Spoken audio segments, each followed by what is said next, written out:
থেকে যাত্রা শুরু করলাম কার্গিলের পথে। আমাদের জান্সকারের ট্রিপ আজ থেকে মেনলি শুরু হলো। শ্রীনগরে প্রচণ্ড গরম, এবার কার্গিলের দিকে যাচ্ছি। সোনমার্গ হয়ে কার্গিল পৌঁছবো আজকে। এই হলো আমাদের ড্রাইভারজি, পেছনে দুজন বসে আছেন।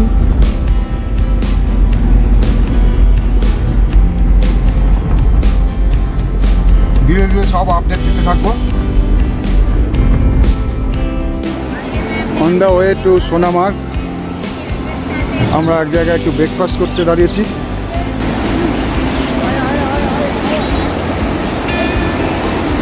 এটা হলো সিন্ধু নদী। এই নদীটা পাকিস্তানে প্রবেশ করে। এখানে বলে সিন্ধ নদী বলে। নিজের অভিজ্ঞতা থেকে আপনাদের একটা অনুরোধ করব, এই অমরনাথ যাত্রার সময় কাশ্মীর ভ্রমণ বা আশেপাশে অঞ্চলে ভ্রমণে যাবেন না।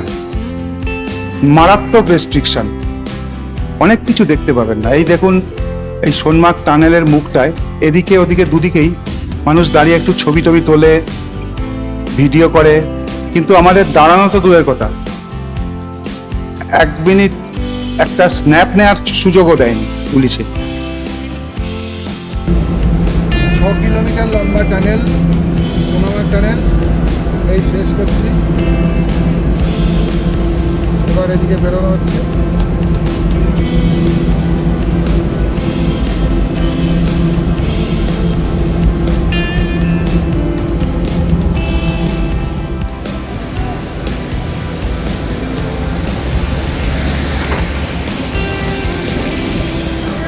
এটা হলো সোনামার্গ টানেলের উল্টো দিকটা। এদিকে কোনো রেস্ট্রিকশন নেই।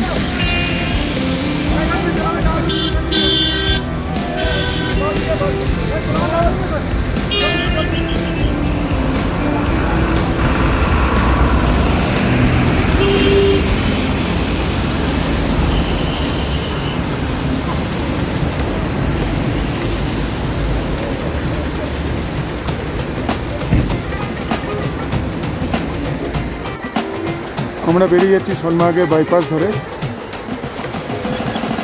ওই সাইড থেকেই ঘোড়ায় করে গ্লেসিয়ারে যায়। আমরা ফেরার সময় এটা দেখব। আমাদের ওদিক দিয়ে কার্গিল যাওয়ার গাড়ি বলে ঢুকতে দেয়নি ওদিকে। যারা সোনামার্গ শুধুমাত্র দেখতে এসেছে তারাই ওদিকটা ঢুকেছে।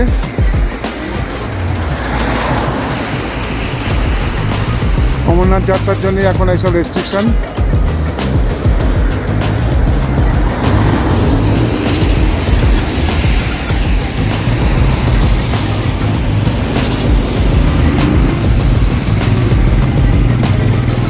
এই পুরো এরিয়াটা, এইটা সোনমার্গের ভিউ পয়েন্ট। কোনোভাবে আমরা যদি এই সোনমার্গে ঢুকে যেতাম হয়তো আটকে পড়তাম, কারণ প্রায় সময়ই এখানে ওয়ান ওয়ে থাকে। মানে এদিক দিয়ে ঢুকতে দেবে কিন্তু ওদিকে বেরোতে দেবে না, এরকম ব্যাপার। এত রেস্ট্রিকশন, আমাদের তো ফেরার সময় শ্রীনগরে ঢুকতেই দিচ্ছিল না, বলছিল যেখান থেকে এসেছেন সেখানে চলে যান। তাই এই সময় যাবেন না যে সময় অমরনাথ যাত্রা হয়।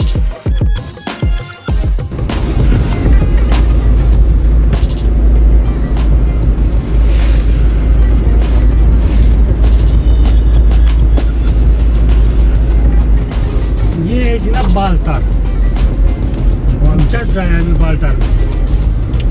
यहाँ से ना नीचे अमरनाथ के लिए जाते हैं, देखो गाड़ी উধার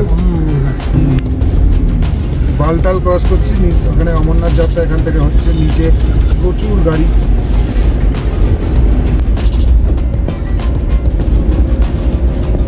নিচে থেকে সব গাড়িগুলো রয়েছে, ওখানে সব অমরনাথ যাত্রার জন্য এসেছে।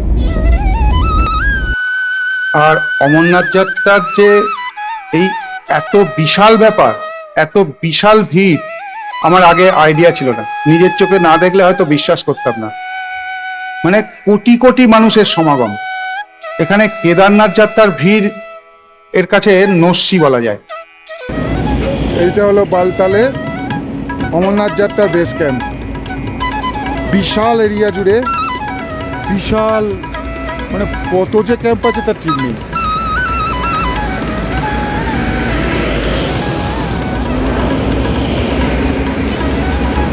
আজকে 6th জুলাই, 3rd জুলাই থেকে শুরু হয়েছে 2026 আর 2026-এর অমরনাথ যাত্রা। এইটা হচ্ছে বেস ক্যাম্প, এখান থেকেই যাত্রা শুরু হয়।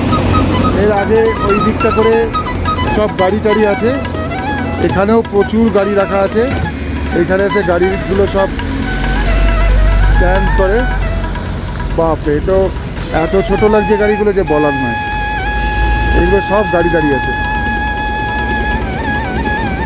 ক্যামেরায় কতটা বোঝা যাচ্ছে জানি না।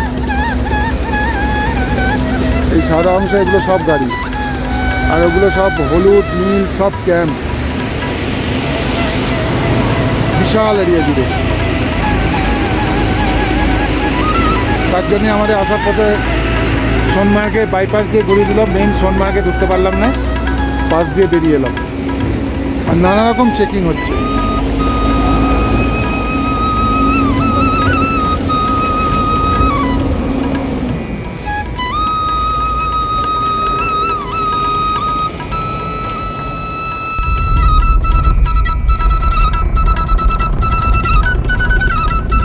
বরফ পরে জমে আছে, একদম নোংরা পড়ে গেছে।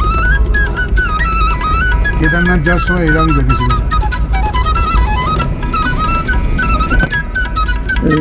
ভেঙে হয়ে যাবে, বরফ জমে আছে।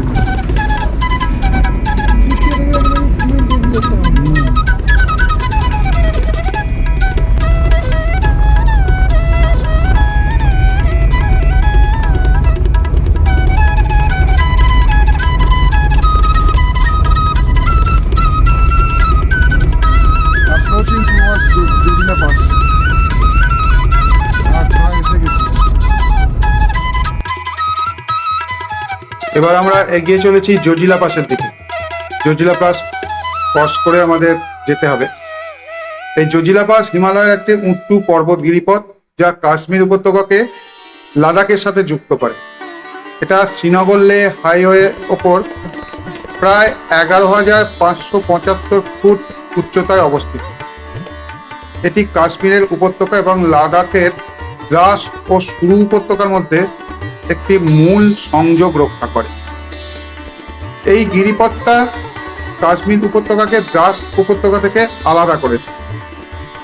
শীতকালে এখানে প্রচুর বরফ পড়ে, ফলে রাস্তা বন্ধ থাকে। জজিলা পাস বছরে প্রায় 6 মাস বাকি বিশ্ব থেকে বিচ্ছিন্ন থাকে। যোগাযোগ ব্যবস্থা উন্নত করতে এখানে জজিলা টানেল তৈরির কাজ চলছে। 2018 সালে ভারত সরকার জজিলা টানেল প্রকল্পটি অনুমোদন করে। এটা সম্পূর্ণ হলে এটা হবে এশিয়ার দীর্ঘতম দ্বিমুখী সংযোগ সড়ক। এর ফলে গিরিপথটা পার হওয়ার সময় 3 ঘন্টারও বেশি থেকে কমে মাত্র 30 মিনিটে নেমে আসবে। এইটাই হলো জজিলা পাসের ভিউ পয়েন্ট। এখানে দাঁড়িয়ে সবাই ছবি তোলে, যে আই লাভ জজিলা লেখা আছে। আমরাও যথারীতি এখানে কিছুক্ষণ দাঁড়ালাম। যদি আমরা একই পথে ফিরবো, ফেরার সময় হয়তো দাঁড়াবো, তাও এখানে কিছুক্ষণ দাঁড়িয়ে তারপর আবার এগিয়ে চললাম দ্রাসের দিকে। এরপর আমরা দেখব দ্রাস ওয়ার মেমোরিয়াল। এই জায়গাটাকে বলছে 0 পয়েন্ট। জজিলা পাস পেরিয়ে কার্গিলের পথে যাওয়ার সময় এখানে সবাই নেমে, এখানে একটু বরফ আছে, ওইখানে সবাই যাচ্ছে। বরফটা তো বরফটা একদম কালো হয়ে গেছে, নোংরা পড়ে। আমরা আর ওদিকে যাওয়ার কোনো প্রয়োজন মনে করছি না। অতখানি হেঁটে কোনো বিশেষত্ব এখানে পাচ্ছি না। জায়গাটা ভালো লাগছে দেখতে, একটু দাঁড়িয়ে দেখে নিলাম, সেই যথেষ্ট। জজিলা পাস ভ্রমণের সেরা সময় হলো জুন থেকে অক্টোবর পর্যন্ত। অক্টোবরের মাঝামাঝি থেকে এপ্রিল পর্যন্ত ভারী তুষারপাতের কারণে এই পথটা বন্ধ থাকে। এছাড়াও যদি আপনি আগস্ট মাসে এখানে আসার পরিকল্পনা করেন, তবে মনে রাখবেন যে ল্যান্ডস্লাইডের কারণে আপনাকে দীর্ঘক্ষণ অপেক্ষা করতে হতে পারে। রাস্তায় এই সময় প্রচুর ল্যান্ডস্লাইড হয়। আমরা অলরেডি লাদাখে প্রবেশ করেছি। এতক্ষণ JNK পুলিশ দেখাচ্ছিল, এবার দেখলাম লাদাখ পুলিশ।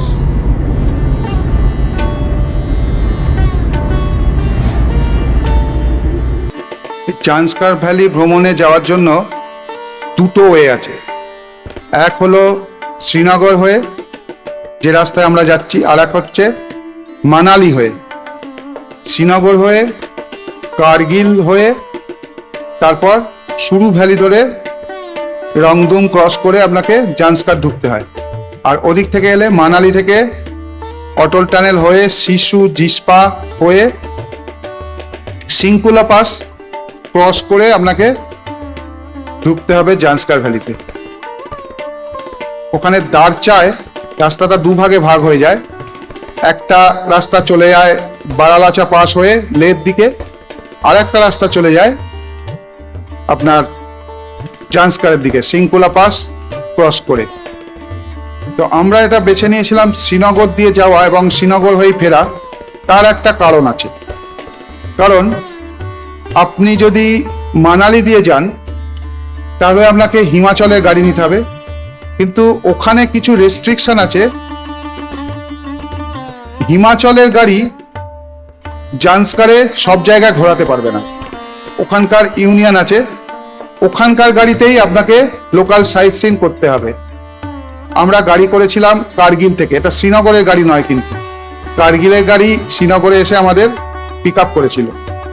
তো ওদের আবার জান্সকার ঘোরানোর জন্য পারমিশন পাওয়া যায়, সেই পারমিশন করে কার্গিলের ড্রাইভার জান্সকার ঘোরাতে পারে। আর একটা হয় শ্রীনগর দিয়ে ঢুকে মানালি দিয়ে ফেরা, বা মানালি দিয়ে ঢুকে শ্রীনগর দিয়ে ফেরা। তো এক্ষেত্রে গাড়ি ভাড়াটা অনেক বেশি হয়ে যায়। আমাদের ড্রাইভার যেমন বলছিল আমি আপনাদের মানালিতে ছাড়তে পারি, তাহলে আরো 12,000 টাকা বেশি লাগবে। আমাদের নিয়েছিল 42,000 টাকা, তার মানে ধরুন আরো 12,000 টাকা বেশি, মানে 54,000 টাকা দিতে হবে যদি মানালিতে ছাড়ে। এবার মানালি তো শেষ নয়, আমাকে তো আবার চণ্ডীগড় আসতে হবে। সেই কারণেই আমরা আবার শ্রীনগরে ফেরার সিদ্ধান্ত নিয়েছি। শ্রীনগর থেকেই আবার ট্রেনে করে, বন্দে ভারতে করে উঠে জম্মু আসতে পারবো, আবার জম্মু থেকে ট্রেন ধরে আসতে পারবো, বা দিল্লি চলে আসতে পারবো, যেটা অ্যাভেলেবেল হবে সেটা করতে পারবো। সেই কারণেই আমরা এই প্ল্যানটা করেছিলাম। আর অনেকে বলবে না আমরা ঘোরাতে পারবো হিমাচল গাড়ি, সেই কথা কিন্তু বিশ্বাস করবেন না, আমি বিশ্বাস করে ঠকেছিলাম। এখানে মানে দাঁড়ানো হলো শুধুমাত্র একটুখানি ছবি টবি তোলার জন্য আর ভিডিও শ্যুট করার জন্য। এই রাখি আর বোধিসত্ত্ব আসছে।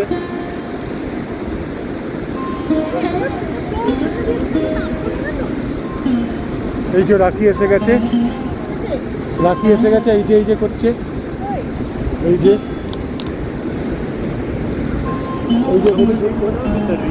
হ্যাঁ, আমরা একটা রেস্টুরেন্টে ঢুকেছি এখন লাঞ্চ করার জন্য। দ্রাসে, এটা দ্রাস মেমোরিয়ালে অবধি যাইনি এখনো। দ্রাস মেমোরিয়ালে কোনো ভালো রেস্টুরেন্ট পাবো না, ম্যাগি ট্যাগি ছাড়া সব। এখানে ড্রাইভার যা বললো, এখানে একটা ভালো রেস্টুরেন্ট পেয়েছি দ্রাস সিটিতে, সেখানে আমরা এই যে এইরা রেস্টুরেন্ট অল্প লাঞ্চ করব। তন্দুরি বাটার রুটি, আলু জিরা, মিক্সড ভেজ, এই আমাদের লাঞ্চ হবে। তারপর আমরা দাস মেমোরিয়াল দেখে কার্গিলের পথে এগিয়ে যাব। এই রুটে আপনারা খাওয়ার ভালো অপশন কিন্তু খুব একটা পাবেন না, তাই আমরা এই রেস্টুরেন্টটা একটু ভালো পেয়েছিলাম, খাবার দাবারও যথেষ্ট ভালো ছিল। তো এখানে আমরা খাওয়া দাওয়া সেরেছিলাম। বাকি যা আছে ছোটোখাটো একদম সেই চায়ের দোকান টাইপের, আমাদের এখানে যেমন একটু ডিম টোস্ট পাওয়া যায় সেই ধরনের। আর এর পরবর্তী পর্যায়ে মানে যখন সুরু ভ্যালিতে ঢুকবো, সেখানে একটা চায়ের দোকানে পাওয়া যাবে না।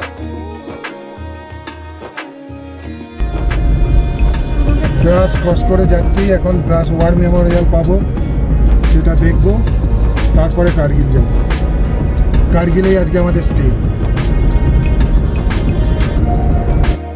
এই ট্যুরে মানে পুরো রাস্তাটাই ভিউ পয়েন্ট, কোনো একটা জায়গায় যে এই জায়গাটা দেখার জন্য আমরা যাচ্ছি সেরকম পয়েন্ট আছে, কিন্তু এত অপরূপ সব প্রাকৃতিক শোভা, এত বৈচিত্র্য, পাহাড়ের এত বৈচিত্র্য যে আপনি একটু চোখের পাতা ফেলতে পারবেন। পুরো রাস্তাটা আপনাকে তাকিয়ে তাকিয়ে দেখতে হবে, এত অদ্ভুত প্রাকৃতিক সৌন্দর্য। এরপর আমরা দ্রাসে যাব, দ্রাস ওয়ার মেমোরিয়াল দেখব, তারপর এগিয়ে যাব কার্গিলের দিকে। তো কার্গিল পেরোলেই আস্তে আস্তে সবুজের অংশ কমে যাবে, তখন পুরো রুক্ষ পাহাড় শুরু হবে। এখনো তো তবু সবুজ দেখা যায়। কার্গিলের কাছে দ্রাসে অবস্থিত কার্গিল ওয়ার মেমোরিয়াল, এর কথা আমরা প্রায় সবাই শুনেছি। আমরা এমন এক প্রজন্মের মানুষ যারা 1999 সালের কার্গিল যুদ্ধ প্রত্যক্ষ করেছি, অবশ্যই টিভি ও খবরের কাগজের মাধ্যমে। আমরা এই যুদ্ধের বীরদের জানি এবং তাদের সঙ্গে একাত্মতা অনুভব করি। আর আমরা টেলিভিশনে সেই যুদ্ধের দৃশ্য এবং যুদ্ধ স্মৃতিসৌধটাও দেখেছি। কার্গিল আর দ্রাস নাম দুটোই শুনেই ছিলাম সেই যুদ্ধের সময়। তার আগে সেভাবে আমাদের মতো সাধারণ মানুষের এই দুটো জায়গার নাম জানা ছিল না। কার্গিল যুদ্ধে দখল করা শৃঙ্গগুলো এই যুদ্ধ স্মারকটিকে ঘিরে রেখেছে। আমি বিজয় পথ নামে পথের মাঝখানটা দাঁড়িয়ে চারদিকটা তাকালাম। আমার কল্পনা যেন আমি দেখতে পাচ্ছিলাম চার দিক দিয়ে গুলি ছুটে চলেছে।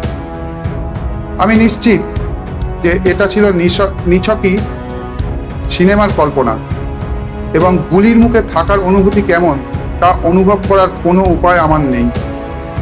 বাস্তবতা হলো এই জায়গাটা একটা নিত্যনৈমিত্তিক যুদ্ধক্ষেত্র। প্রায় প্রতিদিনই আমরা এই পাহাড়গুলোতে যুদ্ধংদেহী সংঘর্ষের কথা শুনি। এখানে একজন সাধারণ পর্যটকের আসা মানে কেবল এই পরিবেশকে এক ঝলক দেখা। প্রতি বছর 26শে জুলাই কার্গিল বিজয় দিবস পালিত হয়। আর এই যুদ্ধ স্মৃতিসৌধে প্রবেশের জন্য কোনো প্রবেশ মূল্য নেই, তবে আপনাকে অবশ্যই পরিচয়পত্র দেখাতে হবে এবং রেজিস্টারে আপনার নাম নথিভুক্ত করতে হবে। আধার কার্ড বা ভোটার কার্ড, বেশিরভাগ ক্ষেত্রে আধার কার্ড দেখতে চাইছে। আর এখানে একটি সুভেনিয়ার আছে, দোকান আছে, যেখান থেকে আপনি কিছু স্মৃতি সংগ্রহ করতে পারবেন। এখানে বিক্রি হচ্ছে, সেটা আপনারা সংগ্রহ করতে পারেন। এই ওয়ার মেমোরিয়ালের মধ্যে প্রবেশ করলাম। এখানে বাইরে যত খুশি ভিডিও করা যায়, ছবি তোলা যায়, কিন্তু মিউজিয়াম আছে, মিউজিয়ামের মধ্যে ভিডিও বা ফটোগ্রাফি নিষেধ।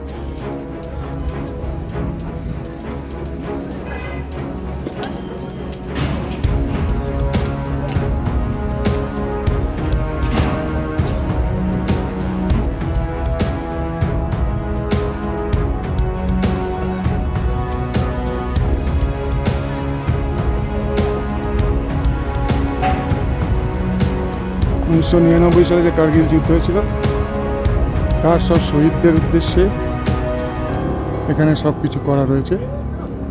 ক্যাপ্টেন অনুজ নায়ার,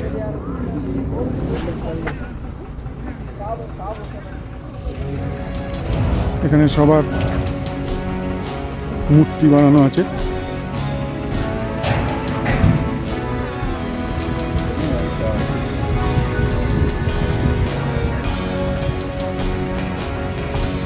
ওইখানে সেই কামান, যে কামানের আঘাতে ধরাশায়ী হয়েছিল Pakistan, line of control cross করে যখন ঢুকেছিল, এই কামানের গোলা বর্ষণেই তাদের পিছু হটতে বাধ্য করেছিল।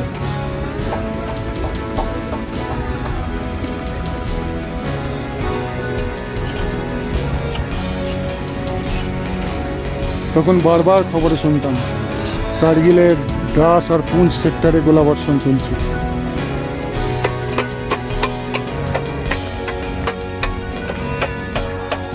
কিভাবে বীরত্বের সঙ্গে লড়াই করেছিল ভারতীয় সোলজাররা খবরেই শুনেছি।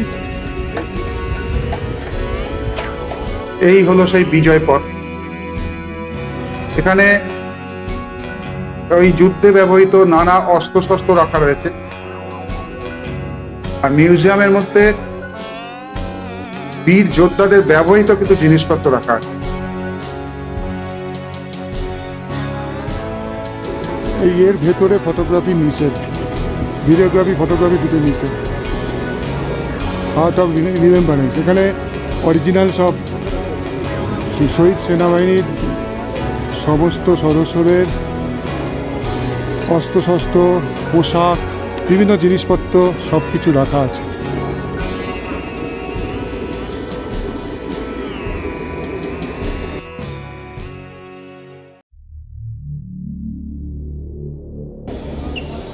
This memorial is dedicated to the brave hearts who gave their today for our tomorrow. সাধারণ জনগণের জন্য এটি জুন থেকে অক্টোবর পর্যন্ত খোলা থাকে, যখন রাস্তাঘাট খোলা থাকে। বছরের বাকি সময় এই অঞ্চল বরফের নিচে ঢাকা থাকে। আর এই স্মৃতিসৌধটি সন্ধ্যে 7টা পর্যন্ত খোলা থাকে, কারণ এখানে 7:30 8টার আগে সন্ধ্যা হয় না। শীতকালের ব্যাপার আলাদা। আর প্রাকৃতিক দুর্যোগের জন্য যদি রাস্তা বন্ধ হয়ে যায় বরফ পড়ে, সেক্ষেত্রে তো এখানে আসা সম্ভবই হবে না। এই স্মৃতিসৌধটি অবশ্যই আপনাদের দেখা উচিত। এটা আমাদের ভারতবর্ষের গর্বের একটা স্মৃতিচিহ্ন। কি বিক্রমে, অসীম সাহসে যুদ্ধ করেছিল আমাদের যোদ্ধারা, সেটা দেখার মতো। কোন রেজিমেন্টের কতজন সদস্য এখানে লড়াই করেছিলেন বা শহীদ হয়েছিলেন সব কিছু এখানে লেখা রয়েছে। লেখাগুলো খুবই ছোট ছোট, ভিডিওতে আসবে না।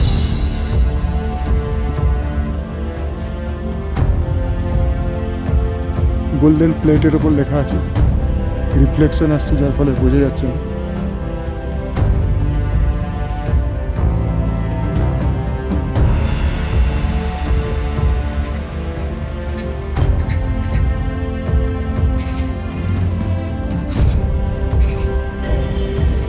ভেতর দিক থেকে বাইরের দিকের সিন এটা।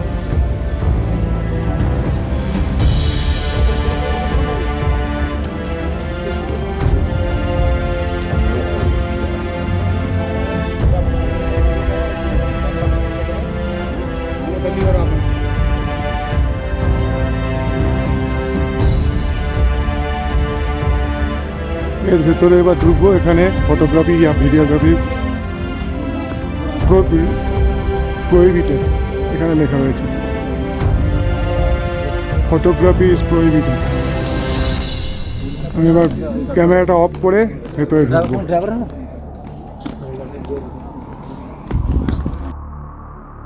দ্রাস যুদ্ধের স্মৃতিসৌধটি দেখে আমরা এগিয়ে চললাম কার্গিলের দিকে। এমন এক জায়গার কথা ভাবুন, যেখানে রুক্ষ পর্বতশৃঙ্গ আকাশ ছুঁয়ে আছে। প্রাচীন ঐতিহ্য সাহসিকতার গল্পের সাথে মিশে গেছে এবং প্রকৃতির অপরূপ সৌন্দর্য আপনাকে মুগ্ধ করছে। হিমালয়ের বুকে লুকিয়ে থাকা এক রত্ন, কার্গিলে আপনাকে স্বাগতম। ভারতের লাদাখের এই প্রত্যন্ত শহরটি মানুষের সহনশীলতা এবং বিভিন্ন সংস্কৃতির অটুট চেতনার এক জীবন্ত প্রমাণ। এখানে সংকীর্ণ উপত্যকায় ইতিহাসের ফিসফিসানি প্রতিধ্বনিত হয়, আর বরফাবৃত পর্বতশৃঙ্গগুলো এমন এক ভূখণ্ডের ওপর পাহারায় দাঁড়িয়ে থাকে, যাকে দেখে মনে হয় সময় তাকে স্পর্শ করতে পারেনি। কার্গিল, যার নামের অর্থ রাজ্যগুলোর মধ্যবর্তী স্থান, সত্যিই তার নামের সার্থকতা প্রমাণ করে।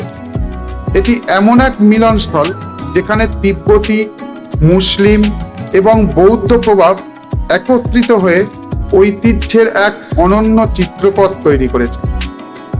একসময় কিংবদন্তি তুল্য সিল্ক রুটের এক গুরুত্বপূর্ণ কেন্দ্র ছিল কার্গিল, যা এখন অভিযাত্রী এবং সংস্কৃতি প্রেমী উভয়কেই তার রহস্য উন্মোচনের জন্য আহ্বান জানায়। কার্গিল ভারতের কেন্দ্রশাসিত অঞ্চল লাদাখের যুগ্ম রাজধানী এবং কার্গিল জেলার সদর দপ্তর। এটা লের পরে লাদাখের দ্বিতীয় বৃহত্তম নগর কেন্দ্র। কার্গিলের জম্মু ও কাশ্মীরের শ্রীনগর থেকে 204 কিলোমিটার পূর্বে এবং লে থেকে 234 কিলোমিটার পশ্চিমে অবস্থিত। আর এই শহরটি সুরু নদীর তীরে অবস্থিত।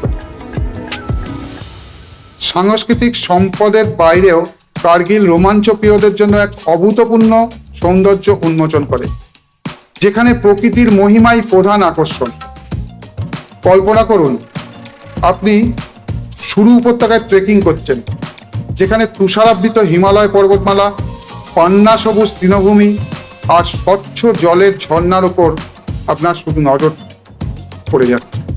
অথবা কিংবদন্তি নুনপুন ট্রেকিংয়ে নিজেকে চ্যালেঞ্জ করুন, যেখানে প্রতিটি পদক্ষেপ আপনাকে স্বর্গের কাছাকাছি নিয়ে যাবে এবং এমন সব মনোরম দৃশ্য দেখাবে যা ভাষায় বর্ণনা করা যায় না।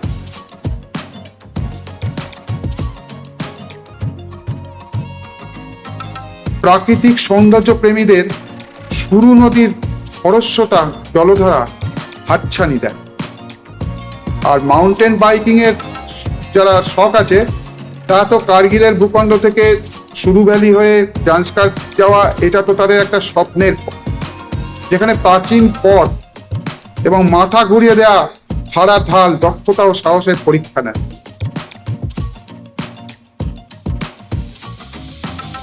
কার্গিল শহর ঢোকার একটুখানি আগেই এটা হলো সুরু রিভার আর দ্রাস রিভারের সংযোগস্থল, যেটাকে বলে সঙ্গম। সুরু রিভারে এসে মিশছে দ্রাস রিভার। এটা কার্গিল শহরে ঢোকার ঠিক কিছুক্ষণ আগে। আর যারা আরো অসাধারণ কিছু সন্ধানে আছেন, তাদের জন্য অপেক্ষা করছে দ্রাস যাত্রা, যা পৃথিবীর দ্বিতীয় শীতলতম জনবসতিপূর্ণ স্থান। লাদাখের প্রবেশদ্বার নামে পরিচিত এই বরফাবৃত বিস্ময়ভূমি আপনাকে আমন্ত্রণ জানায় এর হিমবাহের সভ্যতায় মোড়া উপত্যকাগুলো ঘুরে দেখতে, লুকোনো তীর্থস্থান আবিষ্কার করতে এবং গর্জনরত জলপ্রপাত ও আয়নার মতো স্বচ্ছ পাহাড়ি হ্রদের সামনে দাঁড়িয়ে বিস্ময়ে তাকিয়ে থাকতে। এই আমাদের কার্গিলের হোটেল, দি রয়্যাল কার্গিল, 405 নম্বর রুম, 3rd ফ্লোরে। এটা একটা ফ্যামিলি রুম দিয়েছে আমাদের, খুব সুন্দর রুম।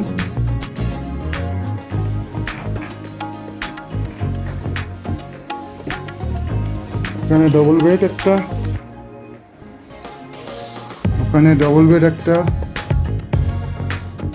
এখানে এটা খুললেই এখানে ব্যালকনি আছে, একদম সুরু নদীর পাশেই সুন্দর ব্যালকনি। আর এই রুমে এলে এখান দিয়েও সুরু রিভারের ভিউ আছে। এখানে একটা ওয়ার্ড্রপ আছে, এখানে ড্রেসিং টেবিল, আর এই হলো বাথরুম।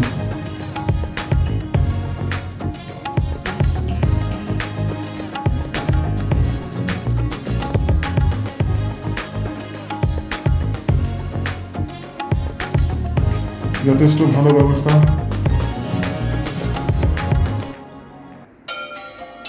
এখানে টিভি রয়েছে,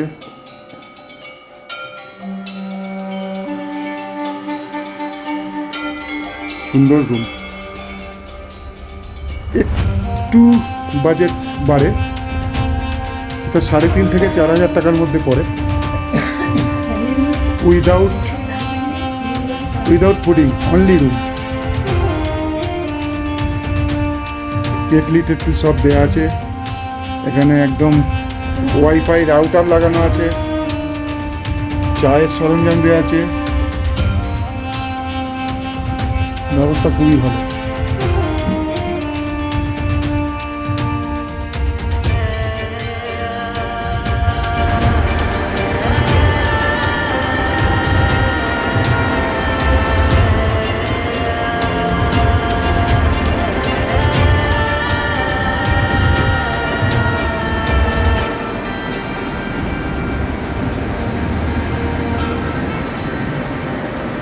এই হলো সুরু নদী।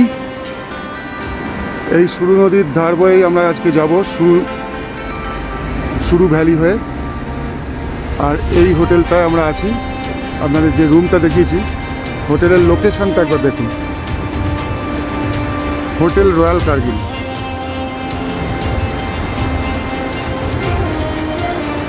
দেখুন হোটেলের লোকেশনটা কি অদ্ভুত লোকেশন।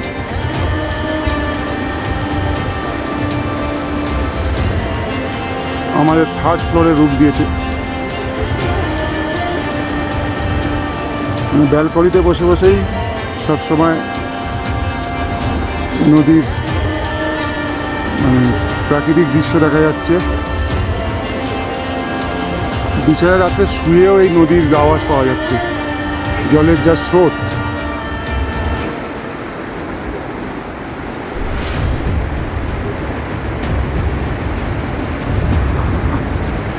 কার্গিলের হোটেলের গ্রাউন্ড ফ্লোর, একদম নদীর ধারে, মানে সুরু নদীর ধারে একটা বাগান মতো করা আছে। এখানে সুইমিং পুল আছে, এখানে রেস্টুরেন্ট মেনু কিছু চাইলে এখানে বসে খাওয়া যেতে পারে, এরা সার্ভ করে দিয়ে যাবে। একদম মানে কি বলবো, হাত বাড়ালেই নদী প্রায়।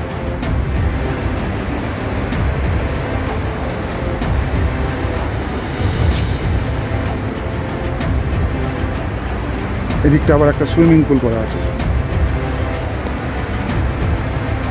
সুন্দর জায়গা।